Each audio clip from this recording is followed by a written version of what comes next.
Assalamu alaikum. And what's up, Mzansi? Jamie, how's that? Well, you locked in Youth Frequency, the show where the beat drops, the truth pops, and the youth don't stop.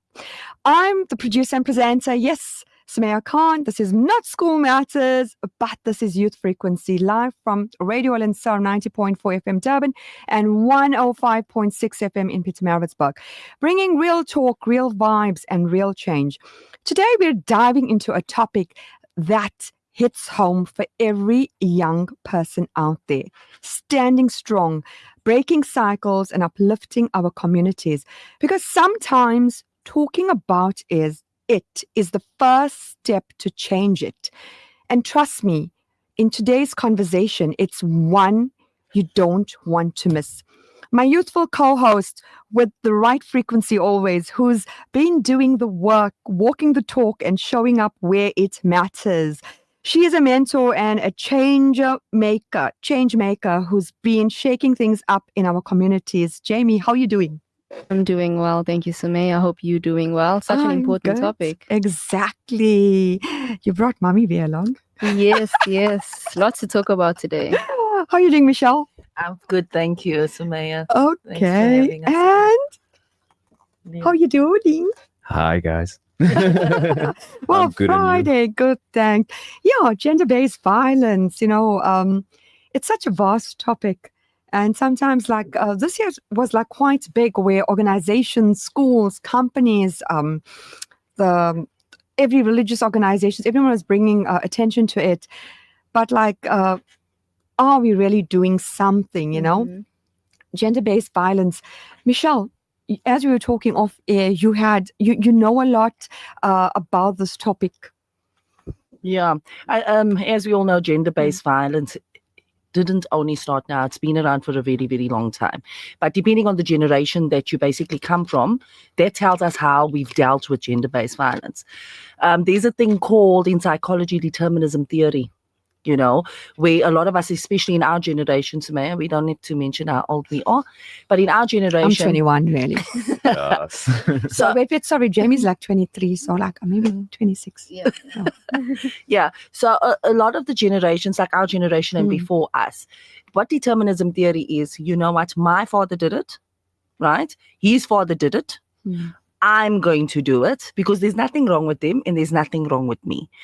So in reality and in psychology, that's actually an incorrect behavior because that's how generational curses are carried over into the next generation. So as the generations after us have come into play, they now have better educated themselves, and some of us have done the same thing. And we now understand that it doesn't mean because your grandfather, your great-grandfather beat up your great-granny, it was okay for your grandfather to beat up your granny, and now your father, your mother, and now you, your wife, and vice versa. Because remember, gender-based violence is not only about women being abused, it's about men being abused as well also. So it's a mindset, and until we actually break that mindset to say, you know what, I want to step back and I don't want to do what the other generations have done, it's going to continue. So that's one part of gender-based violence with determinism theory. And of course, another part is where that person either has an anger problem or they can't quite handle their emotions or their thoughts. Sometimes it's just underlying insecurities that aren't even stem from what they experience in their family. Sometimes you'll find a man or a woman was in a relationship, they were cheated on, and now they become insecure, and they end up in the next relationship, and then they become emotional, and then from those emotions, anger kicks in, and then gender-based violence is happening all over again. As an educator, and I think many colleagues will agree, we find the boy child, the male, if there's some disagreement or something, they think nothing to turn around and whack or hit or beat up. This is from primary school. The girl. 100%. Just like I'm saying. They exposed it at home. It's normal. and like you have to give them the talk, and they look at you like you're speaking French or you don't make sense. It's it's like accepted behavior. And like I say, this does not stem from now. This stems from generations before our time, where I experienced something not so long ago where a good friend of mine was saying to me, I'm the man of the house. My wife will respect me because I am the man. And I said, no, your wife will respect you because you're in a respectable relationship, because you both appreciate each other. So your wife's not only going to follow you because you're saying that she has to. Can you see that? Oh, but that's how men's supposed to be treated. So it's all a mindset. And where does it stem from? In that situation, it takes you right back. True, exactly. Liam, for young people listening today, how would you explain what gender-based violence really looks like in everyday life for the youth out there? So I would classify it as any form of abuse against either a partner or anybody of the opposite gender. I think gender-based violence has now in modern terms been defined as even between two people within the same gender. It can show its ugly head in many formats and ways. It doesn't just have to be through physical violence, but through forms of intimidation, emotional violence, and trying to put your partner in duress or distress in any format. And I think that's the one that flies under the radar the most, is the fact that people who have experienced some sort of emotional abuse or have been gaslit or made to feel like they are the ones who are going crazy have also been victims of gender-based violence. It's not just a physical element. So I think those are the kind of ways that we could classify it and categorize it. Jamie, what would you say are the signs of gender-based violence that the youth often miss or don't recognize early enough? Well, what I will say, just something to be mindful for, a lot of the time when it comes to any sort of abuse, the first signs that we look for is physical, when a lot of the time that might not necessarily be the case. For me, I'd urge everyone listening to look out for things like any sort of a withdrawal, any sort of an isolation. The minute somebody starts maybe acting different or less than themselves, because you'll find somebody that is going through what they're going through will feel that they are needing to water themselves down or shy away. So any sort of changes in characteristic, any sort of, as I say, watering themselves down to make themselves feel less or small, you'll find changes in their confidence. Overall, you will see the person shrink, whether it be mentally, emotionally. Off air we were talking, Michelle, that women generally, strong women, are always motivating, inspiring, assisting, sorting, ensuring that there's no gender-based violence among colleagues, amongst the women in the community, generally, in society. But lots of times they are so weak themselves in their personal lives. 100%. What I found, and I'm sure you have also, Sumaya, like we were chatting about, you'll find the strongest people are those people that are there for others. All right. And they're not strong because they're strong within themselves. They're strong because they got to put up with so much. Exactly. So I know I said it in a very different sort of way. Yeah. And I'm going to say it again just for the listeners. They are very strong people, and not strong because they're strong within themselves, but strong because they're strong for everybody else. Exactly. But that same strong person that's always there for you, that you're calling continuously, also has feelings. I can tell you that I've experienced that from a child up until now, where even in my own family, I was that sort of child. And I come from a family where my father, would drink sometimes, and he would actually abuse my mum. And we were all girls growing up. And we would watch that because alcohol didn't agree with him. So firsthand, I experienced as a child watching my mum go through that when my father was under the influence as well also. And out of all my sisters, you would find that I was that sister that would sit in that room, quietly close the door, put on headset, sing a song or do something, or go and visit my friend next door. But when I started going through things in my life, I became that child or that sister that when I was going through stuff, nobody really took it seriously because I was that strong person. But the minute everybody else, and that includes friends, go through stuff, I am that person that everybody's calling. So I'm the strong one, not because I'm strong, but because I'm always strong for everybody else. Can you see that? Exactly. So it's like you don't have emotions, you don't have feelings. You can just take the flight mode and no, she'll cope. You're a donkey, you're a horse. Don't worry, she'll cope. But that's the harsh reality. And even when you look at it, a woman in powerful positions.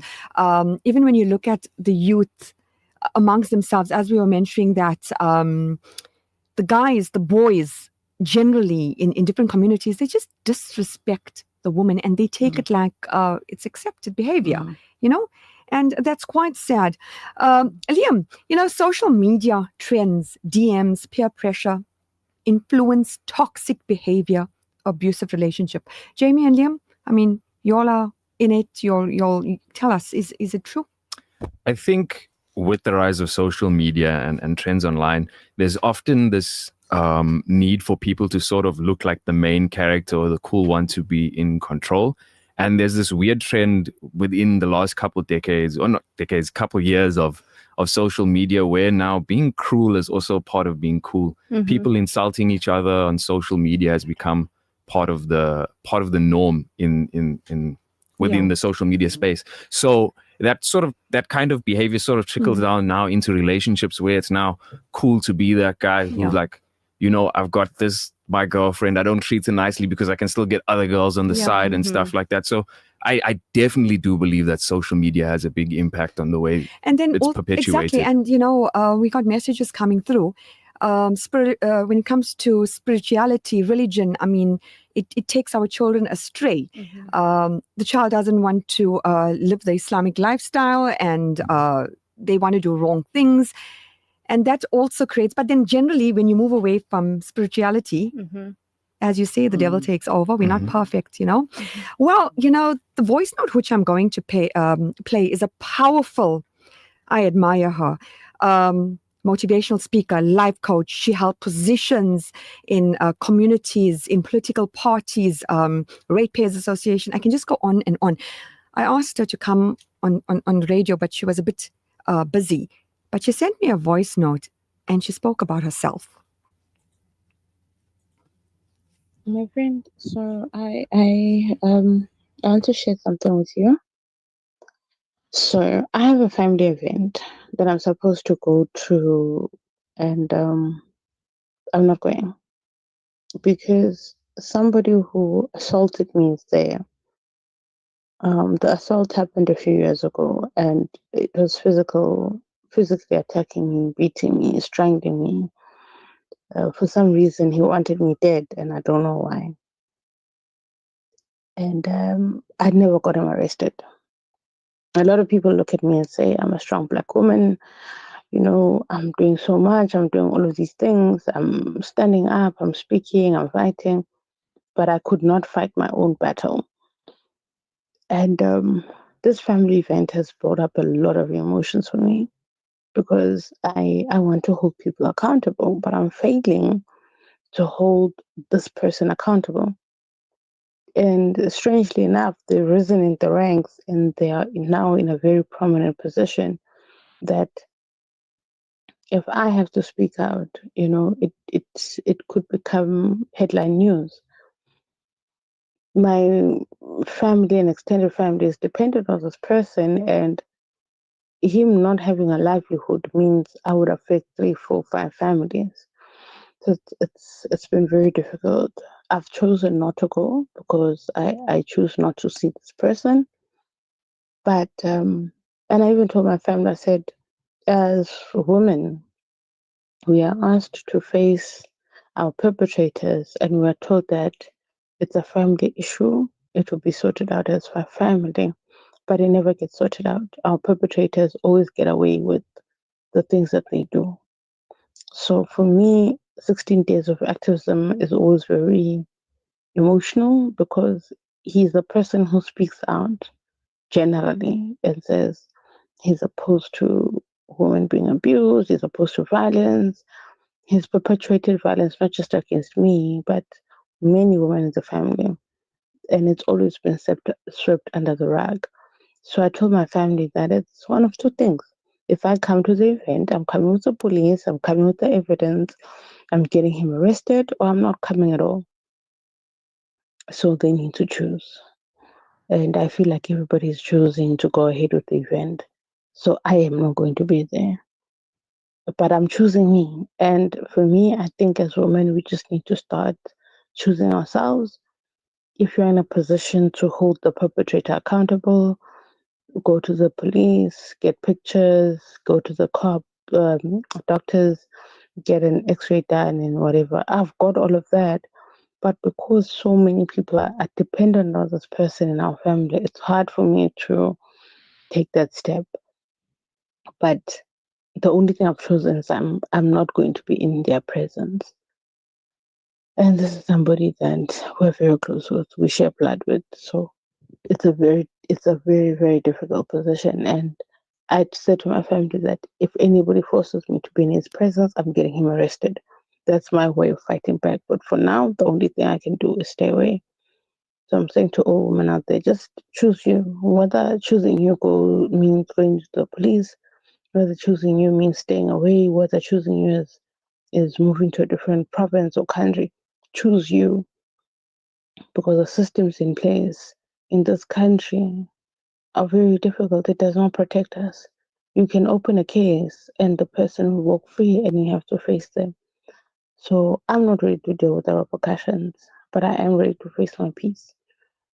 And I don't want people looking at me as less than strong. Right now, people look at me strong, but if I have to do this, will I still be strong in the eyes of my peers if they know what has happened to me?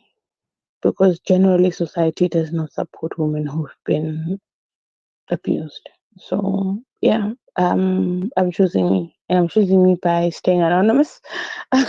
I'm choosing me by not reporting it, and I'm choosing me by not going to the event until my family is ready to stand by me and say we are going to hold this person accountable, because I cannot fight this alone. I need my community, I need my family. And right now, the only thing I can do is just work hard, play hard, and keep it moving.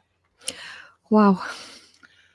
Well, Sumaya, the only thing that I can say from my side is that I totally relate to what she's saying.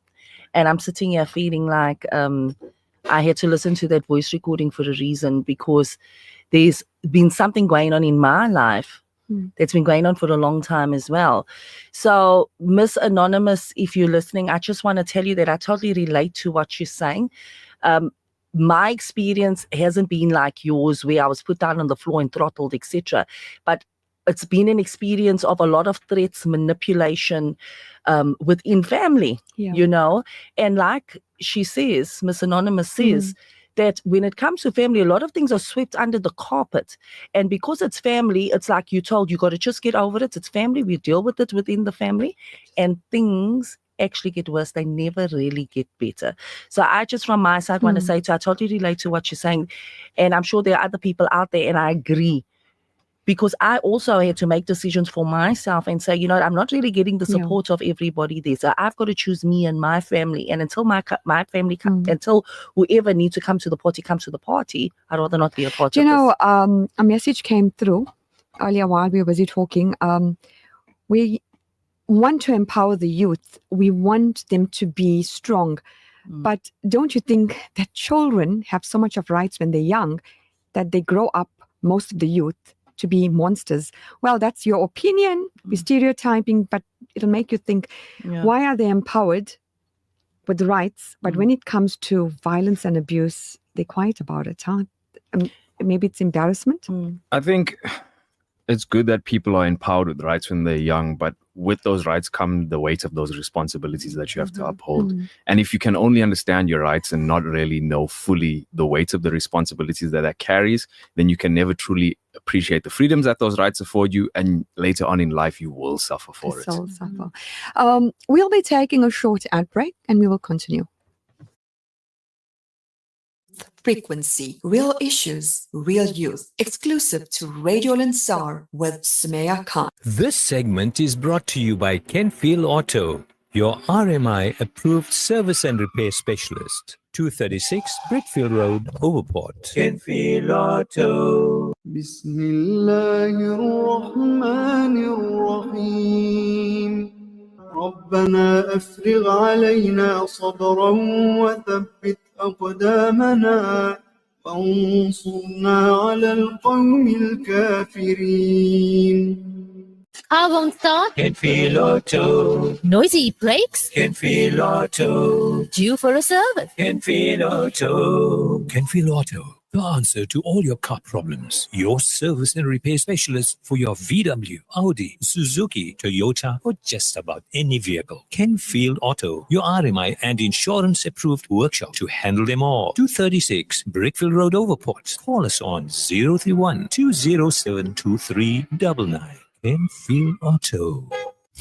Black November is here at Bearings and Brake. Check out our massive savings on all BW brand bearings and chains and much more. These specials last only until the 15th of December. Spend over 500 Rand and have your items carried to you absolutely free. Bearings and Brake Val, located at 13B Old Johannesburg Road, Duncanville corner of Bassimer Street. Call us now on 010-023-3661. Bearings and Brakes, the world rotates with us. Welcome to Simplex Radio. Visit our showroom for the full range of car audio. Our TV department carries top brands with quality LED panels, full HD to Ultra HD, and now the experience of Super Ultra HD. Visit our theater rooms and transform your home with brands like Onkyo, Integra, Denon, Boston Acoustics, Yamaha, and more for quality audio visual experience. Now available, full range of home appliances. A one-stop shopping experience. Call 031 306 4029 or Kenilworth Park, 202 Brickfield Road, Overport. Simplex Radio,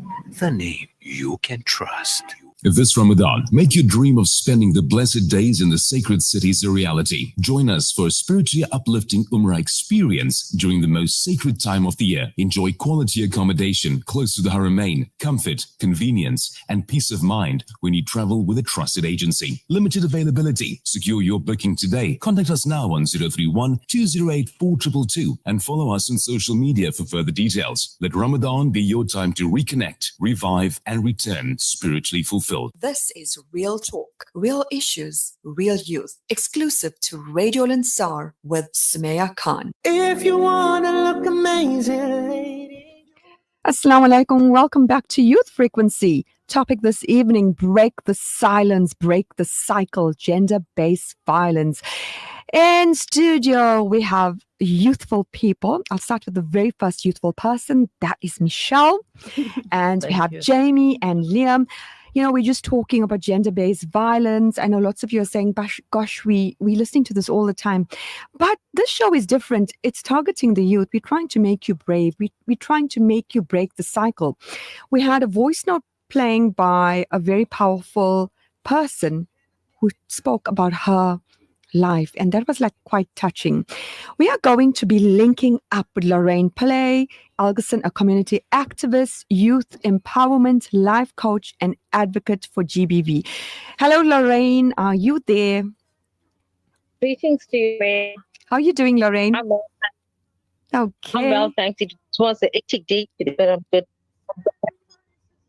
Okay. You are always busy in court. You're always sorting out something, either it's domestic violence or saving the youth. And I know it's so busy. Well, my co-host Jamie is in studio and she's going to interview you. Good evening, LORRAINE. How are you doing? Well, thanks to you, Jamie. Oh, that's awesome. I'm doing well. So we are wanting to ask you, for all the listeners out there, what are some of the effects of GBV on the economy? Okay. Sumaya, there's a sound. Okay. Is it a WhatsApp call, Zach? You need to come off loudspeaker. Okay. You need to come off the loudspeaker. Okay, but I can barely hear you. Okay, now you're clear. Now you're clear. Now you're clear. Okay, can you hear me a little bit better now? Okay, I can barely hear you on my side. On your side. Do you have your phone on loudspeaker? Yes, I had it and I took it off loud. Okay. Now you're very clear. Okay, so you can just let me know if you can hear the first question clearly. So it was, what are some of the effects of GBV on the economy? Okay, in terms of, are we chatting about youths or are we chatting about adults? Yes, for the youth. For our youth listeners. Okay, so with the economy and with gender-based violence that's affecting the economy right now, it's that with the high crime rate. Okay. Okay, so with these gender-based violence victims, they're exposed to a lot of stuff. Well, would say predominantly it's due to the unemployment. Okay. Okay, so the unemployment has actually caused the GBV to escalate. Okay. Okay, so in terms of exposure to poverty, abuse, violence, physical abuse, emotional abuse, social abuse, victimization, drugs, and so forth. And the impact that it's having right now on the economy is whereby with these youths that are getting involved, with crime and so forth, crime and drugs, they are being incarcerated, they're being charged, they're going into, skills programs, and so forth, because there is a necro diversion program is offered by the government, okay, whereby the necro program avoids these kids from being prosecuted. So it's the government in terms of getting these kids rehabilitated. Okay. Okay, and is there anything for the youth out there who are wanting to understand our legal system when it comes to GBV? Is there anything that you can tell us on that? Well, in terms of the legal system, you'll find there's a lot of kids that are getting involved now with the law. It's not only in the schools, even kids that have come out of schools as well, because they don't have much to do, and with the economy being at a downturn, the GDP for 2025 thus far is 0.8%. So you must know it's actually rose the unemployment rate by 33%. And then these kids don't have much, to do. They've got a lot of time on them.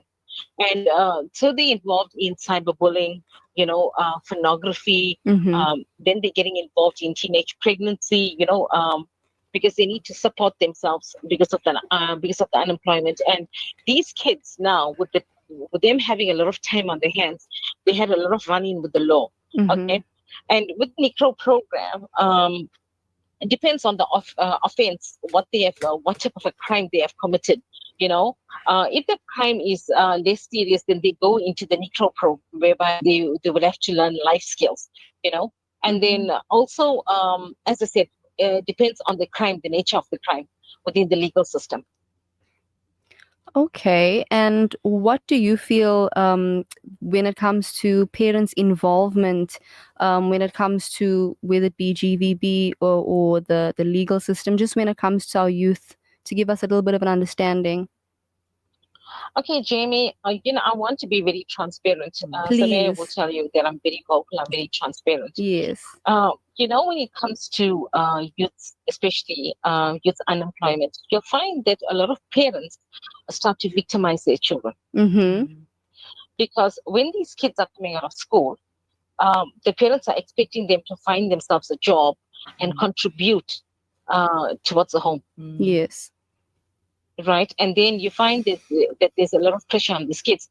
I'll give you an example as to what happened today. I was attending a meeting, and there was a young boy that came to me, and he wanted money to buy a loaf of bread. And so I bought him a loaf of bread, and I gave to him, and he thanked me, I don't know, quite a few times. And this is what he said to me: "I went looking for a job today, and I could not find myself a job." He said, "But I cannot go home empty. At least need to go home with a loaf of bread." Yes. And that was very, very sad, So the parents are not prepared to accommodate their kids, or tolerate the kids, growing kids after you've come out of school. And, they're expecting them to find themselves a job because they don't want to fend for them, they don't want to provide for them. And these kids now end up with a lot of health issues. Because of GBV at home. Yes. Very especially if one of the parents are unemployed, maybe the father or maybe the mother is working and the father is unemployed. So a lot of parents are depending on these kids. Yes. You see, and then parents expect the kids to leave home at a certain age because I don't want to look after you at this age. You see, so as I said, so the impact is also parents don't know how to cope with the kids in terms of handling a kid that's being at home, unemployed, having 3 meals a day, bathing, bathing, and sleeping, and providing for the shelter, providing shelter for them. So it's a lot of stress on the parents. And then also in terms of the legal system, the parents involved in the legal system, I found that a lot of youths that have had a running with the law, parents are still going up and down to court, trying to get the kids out of trouble, but as I said, it's also a lot of frustration on the parents as well, in terms of the kids getting themselves involved in gender-based violence out of the home. Yes, no, absolutely. Thank you so much for answering our questions. I hope the listeners have taken in everything. We really appreciate you being on and making time for us. Pleasure. Lorraine, we're waiting for you. I know you're very busy and you live quite far, but hopefully, inshallah, with the grace of the Almighty, we're going to have you in studio. I know you always attend the seminars and you always motivate the youth, and you are there. So hopefully I can get all those who can make a difference in studio, and you continue what you're doing, and all the best for the new year if I don't get to chat to you. Thank you, Sumaya. You take care. Well, You too. That was Lorraine. She's involved with the youth. And the story she says, it's so sad. It is. Yeah, it's absolutely sad. Liam, even Jamie, why do you think so many young victims stay silent, especially young adults, teenagers? So I think firstly, staying silent is very normalized. And with my answer, I want to also refer back to Miss Anonymous when she spoke about maybe coming forward. I don't think we can emphasize enough the pressure that can be on a victim who, first of all, does come out with this information. There's a lot of social pressure, a lot of emotional pressure. One thing that I do want to say also is like just telling a person, okay, deal with it, is like giving them a live ticking time bomb and telling them just go sit in the corner. But then maybe learning to feel through it, or as she said, if you, whatever you got to do to get through it, whether it be not going there or reporting it, you got to do that, because that's now disassembling that bomb. But we need to normalize speaking up about it. And not only that, as I said, there comes a lot with now a victim coming forward. We need to normalize supporting someone who is in that situation, just as a community. Liam, Jamie mentioned supporting. What should a young person do first if they suspect a friend is experiencing gender-based violence? How can we support them? I think the initial contact needs to be made with that friend, where they go to them and in a very well put together manner, they approach them about the issue, and out of pure concern and love for your friend, you go up to them and you be like, okay, is this the case? What's happening here? And then from there, it's really up to them to try and motivate the friend to either seek help if the situation is deteriorating such that now the friend is now worse off because they've left it and they've not seeked help. I think it's your responsibility as a friend, as much as a lot of people deem it the uncool thing to do, but to go to a trusted adult or some sort of authority figure to report this in order to help your friend in that. Well, we're going to listen to another voice note. This is Neetu Chetty here, and thank you for holding space for a conversation that really matters. When we speak about gender-based violence, we are not talking only about statistics. We are talking about sons and daughters, mothers and fathers, people with futures, people with stories, people with worth. GBV is not just an act of harm against a body. It breaks confidence, identity, safety, and belonging.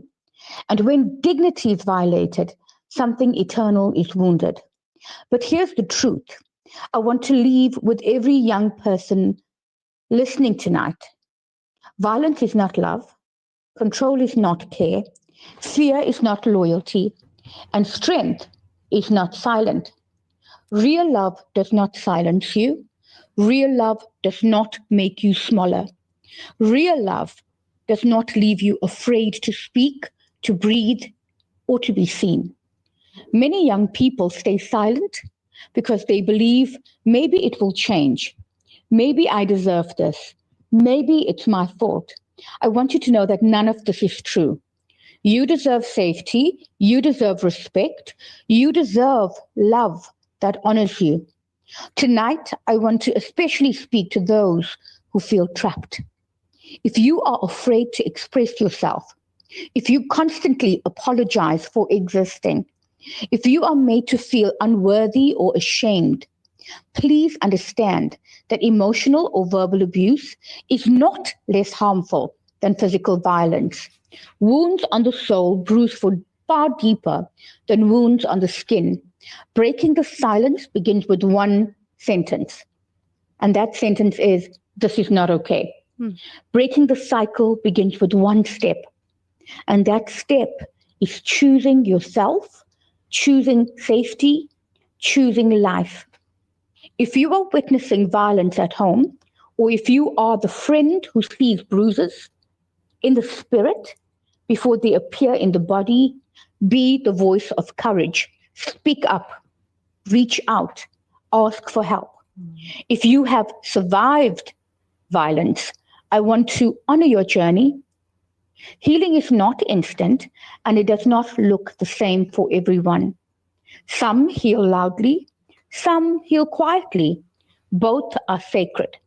Let's create a culture where we check on our friends, where "are you okay" becomes normal, where masculinity does not mean aggression and femininity does not mean silence.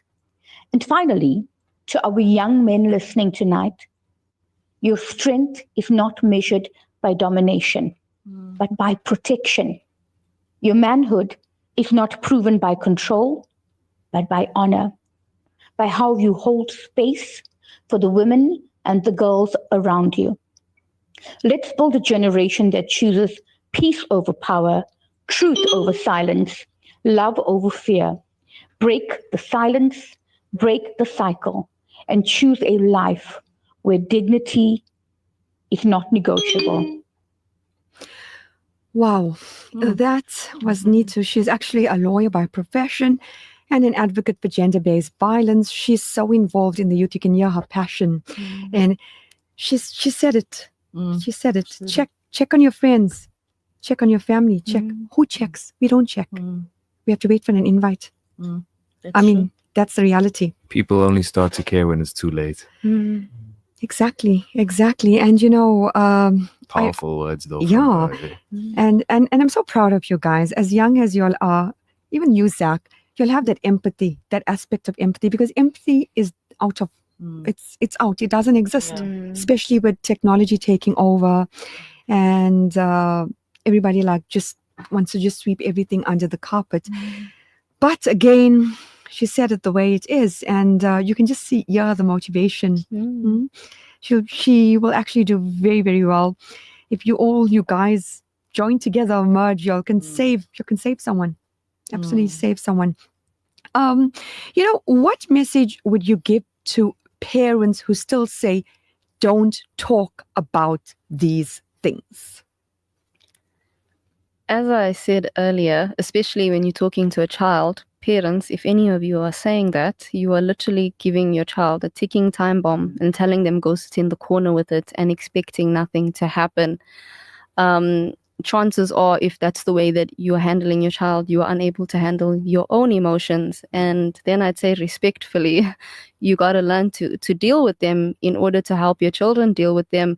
It's okay to speak up. And again, as I said, if you're a parent that has that sort of attitude, I'm telling you, it's okay to speak up about what you are currently dealing with. That's the only way that you're going to heal from it. It's you speaking up about it is literally taking all of those wires out of the bomb that makes it reactive, and you destabilizing it, and then you're turning the bomb into a pretty flower. That's what talking about it is, essentially. Exactly. Liam, how can survivors regain confidence and trust after going through something so traumatic? I think obviously some sort of healing needs to take place. Yeah. I would advise people to seek justice. I think that's the first step to really working through it. Unfortunately, if you're in a situation where you, like our previous voice note person, where they're in between a rock and a hard place, I think choosing yourself every time, choosing your safety, your peace of mind. Look, safety is more than just physical. It's also about your emotional safety in those situations. You should never be in a room or place where you're completely thrown off guard and your nervous system becomes dysregulated and you just don't feel safe within yourself. I think it is about feeling safe and being safe within oneself and choosing yourself every single time. Well, you said it quite nicely. We have another voice note by an educator. The cycle. Today I want to speak to every person, children, teenagers, adults, and elders. Gender-based violence is not a problem for one group of people. It affects us all. It hurts families, breaks trust, and damages hearts. And it often continues because people are too afraid or too ashamed to speak.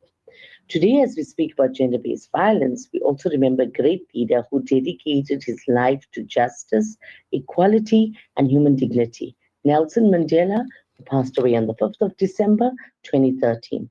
His life reminds us that courage, compassion, and standing up for what is right can change the world. Also, Prophet Muhammad ﷺ is the one who strongly uplifted women's rights, protected women from harm, and taught kindness and justice in the home. Prophet Muhammad ﷺ and gender justice. In there, he taught that the best of you are those who are the best to their women. No hitting, harming, or oppressing women. Women's right to inheritance, education, dignity, and safety. But silence helps the harm grow. When we stay quiet, the cycle continues. When we pretend not to see it, someone else suffers. So today, let us choose courage. If you are being hurt or you know someone who is being hurt, speak to a trusted adult, teacher, family member, or support service. You are not alone, and you deserve safety and respect. Gender-based violence can be physical, verbal, sexual, financial, social, online emotional, stalking, and even harmful traditional practice. If someone confides in you, listen with kindness. Believe them, support them. A gentle word can save a life. A small action can stop the cycle. We must also teach each other, boys and girls, young and old, that real strength is not violence. Real strength is kindness, patience, and self-control. Real love never hurts. Let us build homes, schools, and communities where every person feels valued and safe. Let us raise our voices when something is wrong and stand together when someone needs help. Each one of us has the power to make a difference. Each one of us can be the reason the cycle ends. Break the silence, break the cycle. Today, together, we can build a world where every age, every person can live without fear. Only you can make the difference. Walaikum salam. This is Amina Sheikh from Durban. Yeah, she's an educator. Well, she explained it to the young youth out there what it is, because a lot of people just think that GBV is where a woman is getting beaten or hit. We have a message here, Liam. Zach, this message says, salams from the other side. It's not only females experience gender-based violence. The story is flipped around in family court with assumptions and balance of probability without any evidence. Allah is the final judge in this situation. That's so true. That is true. So yeah, not only women go through it, and sometimes like I said earlier, emotional abuse is a form of gender-based violence, and a lot of men suffer in that regard, and they don't know any better, or they're not educated enough to see it or pick it up until it's too late. By that time, your life's a mess, and now you're in a courtroom, pleading for something that you may not have done or not. But I think it's important that men become much more aware about what gender-based violence actually looks like, not just for the sake of women and those who need to be protected within communities, but for themselves, so they, one, don't perpetrate it, and two, don't fall victim to it. Rounding up, time just goes. Advice, motivation, saving a life. Who's listening to us right now? Yes, to anybody listening, remember, as it's been said quite a few times, kindness is strength. Normalize boundaries. It's okay to step away, and please speak up for yourself. Your voice is your strength. There are people out there who care, and you're not alone. I would just say that what you witnessed the previous generations going through, not all of it is normal. Yeah. So it might be time for those of you listening, if you are going through gender-based violence, for you to break that chain. Stand up, be brave. You're not the first and you're not the last. And yes, God's got you. So my prayers are with you. You can do this. Just back to one of the voice messages they spoke about, if they ever came forward, they feared if they would lose respect of their friends. And I want to just comment on that and say, if you are worried about if people are going to respect you less if you come forward, those are not the people whose respect you want at the end of the day. Exactly. And, prayer, making dua, turning to the Almighty, that's also so important. Spirituality, again, miracles can happen. And a message also came through. I've experienced gender-based violence in my marriage, married at 21 to my high school sweetheart, but physically, mentally abused at the age of 55. I decided I am getting a divorce, and it wasn't accepted in the Muslim community. But again, my advice to everybody, do not take it and stand up. And remember, there's one person that always stands with you, and he's always there, and that's the Almighty. So true. Well, guys, it was a serious show. But again, I know we saved lives, we motivated the youth out there, and just everyone who's listening, if you experience something, don't just sit there. There's other people who want to help you. There's support. We just need to be proactive. Well, we have come to the end of our show. The clock is catching us. But hey, today's message was loud and clear. The youth are not the problem. The youth are the power. Massive shout out to all our guests being in. I just love the vibe, the connection, the frequency of Michelle, Liam, Jamie, and even our tech Zach. Thank you for making the show possible. Well, for dropping those gems and reminding us that change starts within us. Well, the chants we make, the circles we keep, and the voice we use. Today we stood together against gender-based violence. We spoke the truth. We shared the stories.